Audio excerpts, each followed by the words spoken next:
Here he is. What's up, guys? How's it Austin. going? It's great to have you, Austin.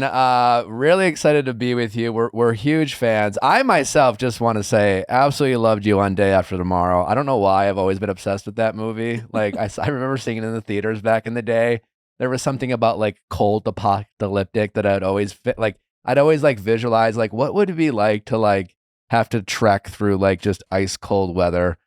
I don't know. It was really near and dear to my heart. So just know that you impacted my life greatly in Oh, that movie. I'm glad you liked it. That was a lot of fun. It was my first, like big budget, huge movie. And I remember getting there and walking onto these sets and just my mind was blown with that. They built like, half a block of New York inside a soundstage and then flooded it with cars, flooded it with water and there was cars and buses and cabs. And it was just, larger than life. So it was a really cool experience. That's awesome. Obviously, we many of the people listening know you from One Tree Hill. I grew up watching I Know What You Did Last Summer, the movie, the series. Where do you want to start first? Should we talk some I Know What You Did Last Summer, or do you Yeah. want to scratch Yeah. the itch of all the One Tree Hill fans that are, intently Let's listening? start. Let's start with I know you did last summer because it's happening now. Yeah. Yeah. Well, first of all, just congratulations. A very exciting movie to be a part of. I've highly anticipated. We're very much obviously in the era of like, let's reboot some of our favorite shows and movies that we loved watching, and this being a great one. So, like, just I mean, what did it mean to you to just be asked to be a part of it? Were you a fan of the movies back in the day, and what did you want to bring to this experience that you maybe took from being a fan in the past? Well, obviously, I remember being 17 when the first movie came out, and I remember going to the theaters and seeing it in theaters. It was, you know, Sarah, Jennifer Love Hewitt, and Freddie and Ryan were like the young new kids that were crushing it and blowing up, and their careers were happening. And I was, while I might be around the same age as them, I was a little behind them because I didn't get to LA until a year later, and I didn't even start. But they were the sort of people I was watching a lot and going, okay, like this is, maybe something I could do. And I was really just starting to, dip my toe in acting. And I moved to LA the next year. And when I started paying more attention to writers and directors and learning that Kevin Williamson wrote Scream and he wrote this and he wrote The Faculty, I got really interested in this sort of man who kind of single-handedly brought horror and the teen slasher flick into the 90s or the late 90s or whatever you want to call it. And he did it in this really great way. And, and then time goes by, I don't know, 20 years goes by and I get a call and somebody says at Original Films, they're really interested in you for this role for I Know You Did Last Summer. And I just go, what? You got to be You're kidding like, me. I hey, mean, so this is actually Austin. Nick, did you mean to call me or? yeah. Yeah. And like, I think being an actor is really weird because we spend a lot of time, everybody's experience is different, but I spend a lot of time auditioning and trying to chase down roles and show what I can do. And every once in a while though, the phone rings and somebody wants you. And it's weird because sometimes I feel guilty. Yeah. Are you And immediately like, well, like, I mean, is this going to be even any good? Like, why You want me to should I have to audition? audition, or like they just want to give it to me? Did everyone else say no, or it's such a weird feeling. And then the message was, the director wants to talk with you on Zoom. I was like, great, okay. I talked with her on Zoom. She's brilliant and bright and really cool.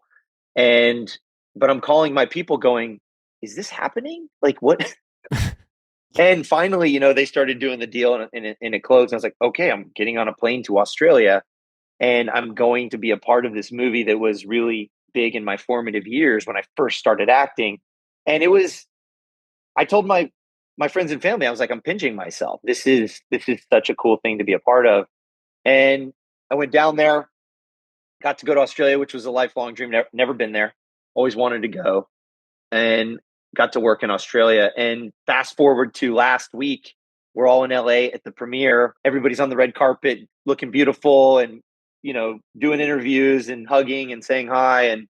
And we go into the theater, and people are screaming at the screen and laughing. And I mean, it was a really fun night. And yeah, I'm still kind of waking up from it and can't believe I'm a part of it. It was a blast all the way around. That's awesome. What was the vibe when you got to set and first started shooting the movie with everyone? Were a lot of people just kind of nostalgically talking about, how old they were when they first watched the movie or what it meant to them and things like that? Absolutely. I think, the new cast, the young guys and gals, they were in a different place because they're the leads of the movie now. And they were also, I think some of them hadn't, maybe possibly hadn't even seen the original movie, and then they went and watched it. I think I heard some story like that. But I got there later. They had already started shooting. And it's always weird when you come in later and you're not there for like the first week, because you're kind of like, where do I fit in? Hey. It's like being a Yeah. bombshell on Love Island. You're like, I don't know, you guys are already friends Totally. without me. Yeah, you're like, okay, you guys are like going out to dinner. Okay, should I go out to dinner? I'll stay in the hotel. I Yeah. don't know. So you're kind of like figuring out your place. But then also I'm in Sydney and I'm going to the beach and it's summertime in November and I'm like having the time of my life. So it was kind of, you know, odd at first. And then I met everybody and everybody was really nice and lovely. And then I remember Freddie Prinze Jr. and Sarah Michelle Gellar, who are the loveliest couple on earth. They had this dinner for everyone and we all had this great night, this big, fun Italian place. And it felt like when I first started making movies, like The Day After Tomorrow. And you fly to a place far away, you're staying in a hotel. It's like summer camp. You're meeting all these new fun people, and then you go make this thing. I almost felt like I'd started over and it was the beginning again.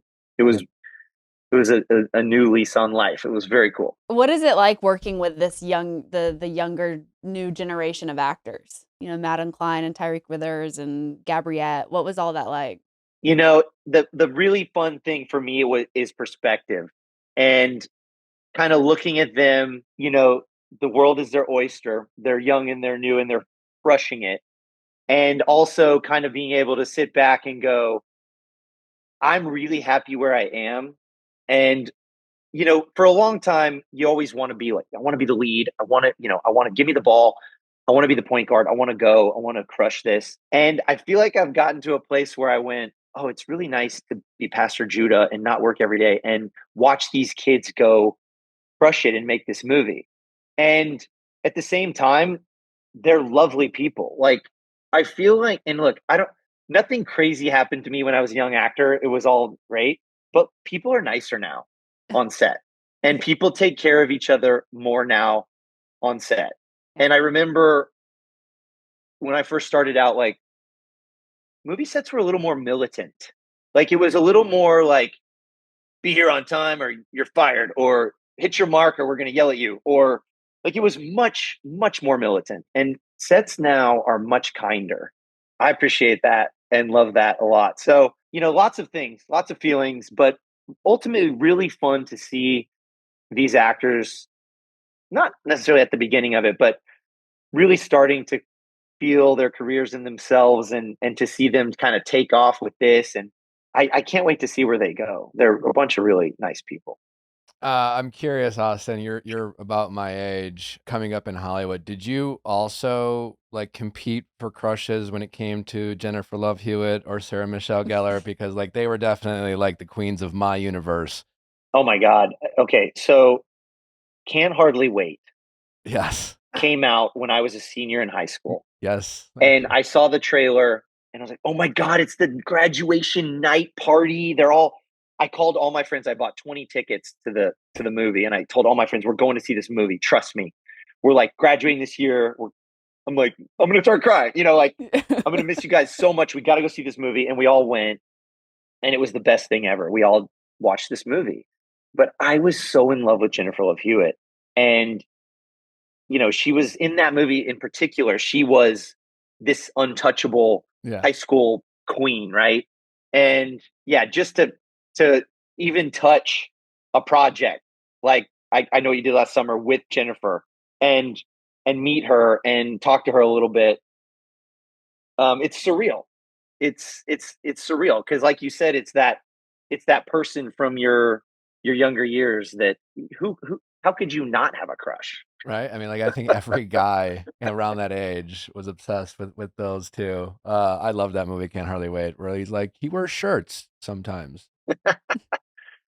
Great, a great movie. I see a lot of your favorite movies are from like 1920s, 30s, 40s, 50s. Was there anything that you maybe liked in 2000s or I know. Why am I so into old stuff? It's weird. it's like my favorite movies from 1953. I'm like, "Oh, relatable." Totally. I know. I literally tell people now and they glaze over. They're like, huh? Or I'll even think I tell someone a fresh title and they go, that's from the 80s. You're like, "Really?" And I'm like, it's not that old. It's not that old. Another one. I just rewatched it. Okay. Recent 2000s movie. Was City of God made in the 2000s? I think so. City of God, Brazilian movie, one of the greatest films ever made. Were you consider yourself a cinephile? No, but I did not say that. But somebody said that about me, and it's followed me around, and I hate it because I didn't never said it. But I love movies.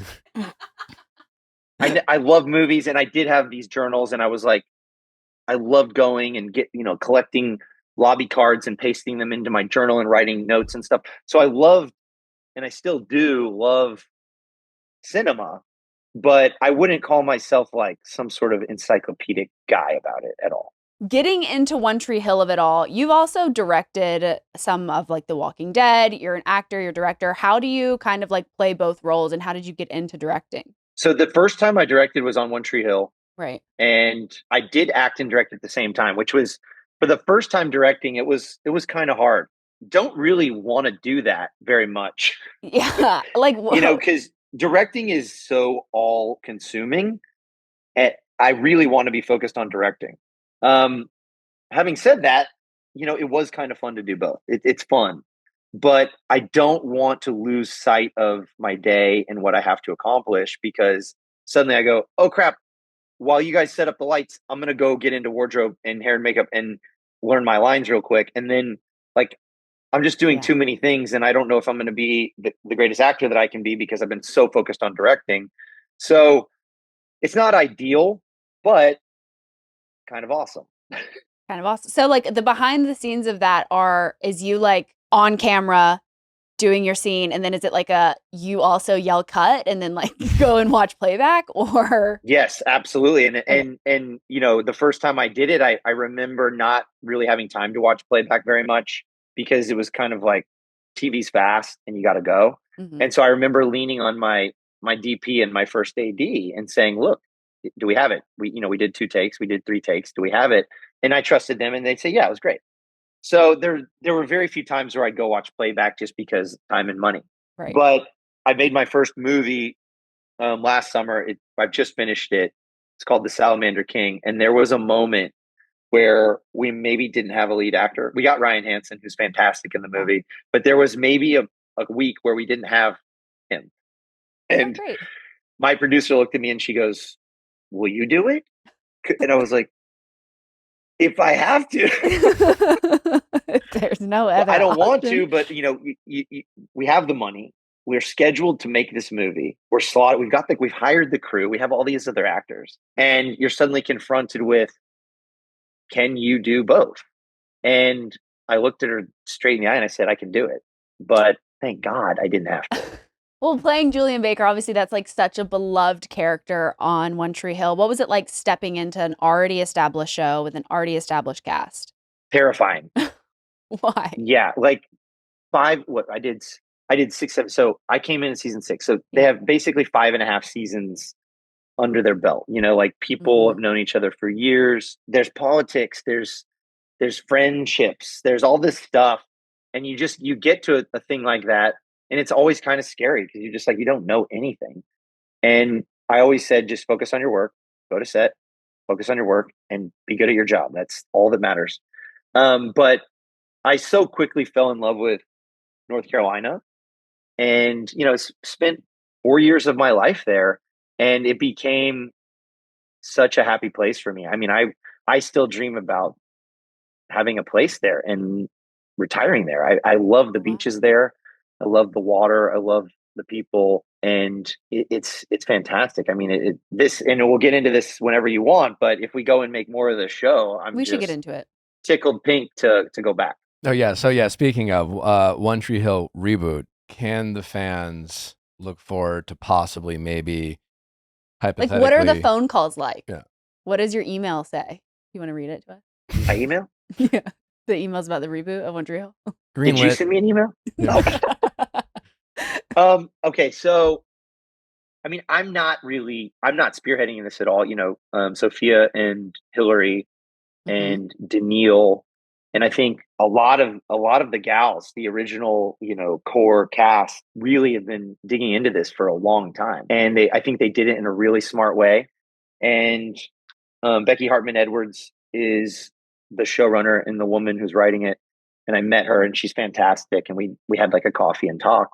And I can't speak for everyone, but I think, a huge portion of the cast wants to do it, and it feels real. Mm-hmm. There's no green light, but I think they're working on scripts and taking notes and tweaking things, and it feels like it could happen. I wish I had Right.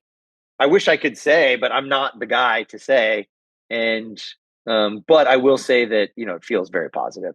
What I always like to ask, what does your gut tell you, Austin, in terms of like, will the fans be satisfied? When you say gut, I immediately say it's going to happen. Okay. Love. All right. We love that. Who would All you right. be most excited to work with again?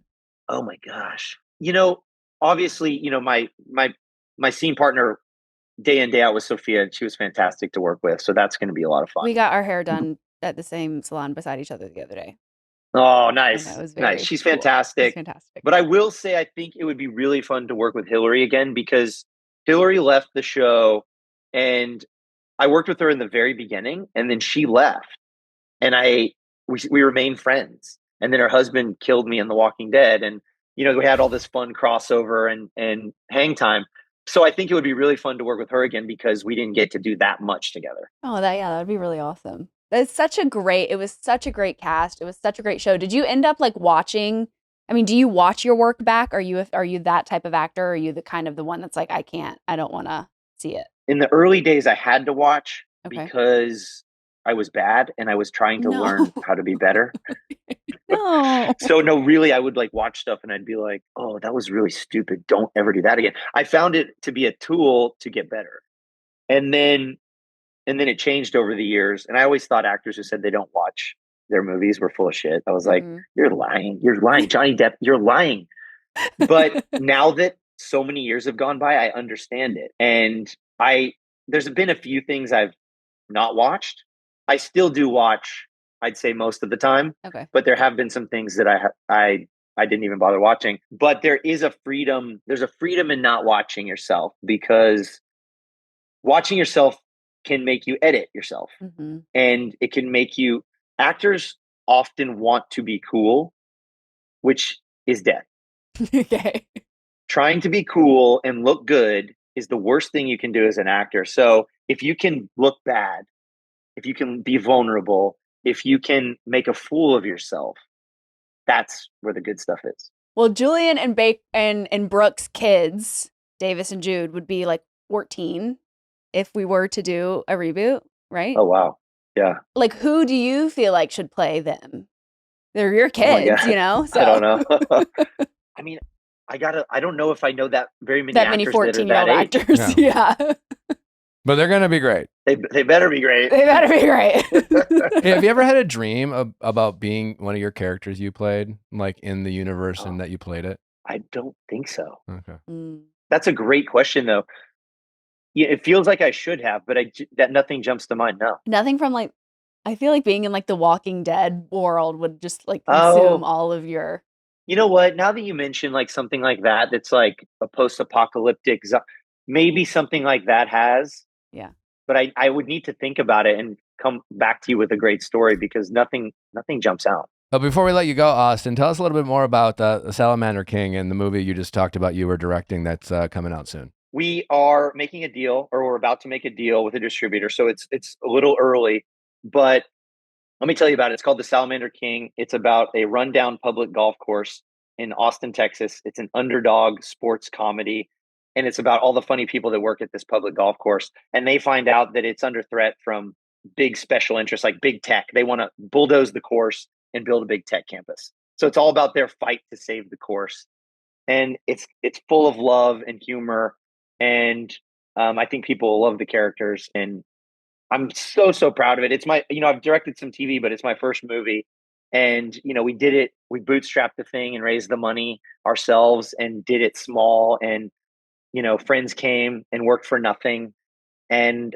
we cannot wait to get it out to you. We think it's going to be out in the beginning of 2026, but I'll let people know as soon as I know on my socials. It's the way you describe it, it's kind of giving like almost like a Caddyshack kind of vibe feel to it, or Yeah.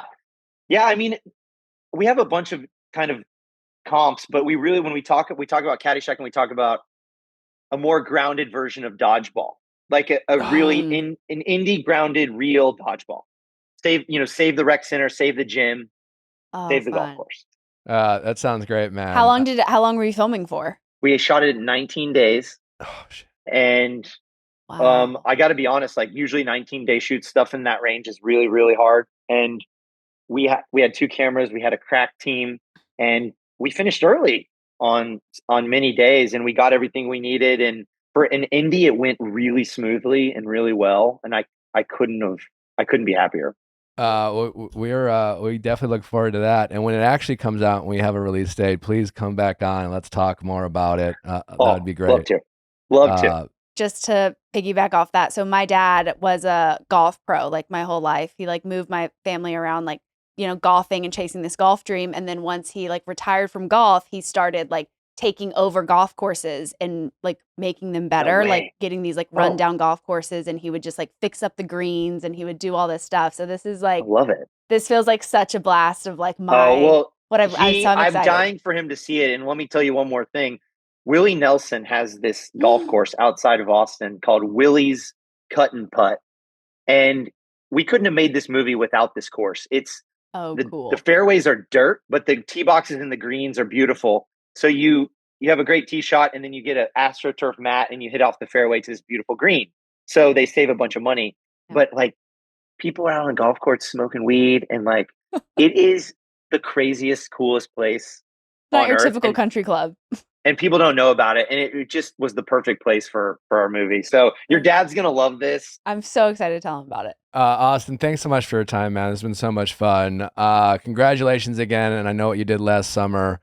Excited to see Salamander King, and just great chatting with you, buddy. And also, like, hopefully One Tree Hill sooner than later, Oh, yeah. Well, I'll let you guys know as soon as I know something more. And thanks for having me on. Thank you so much, Appreciate Austin. you. Talk to you later.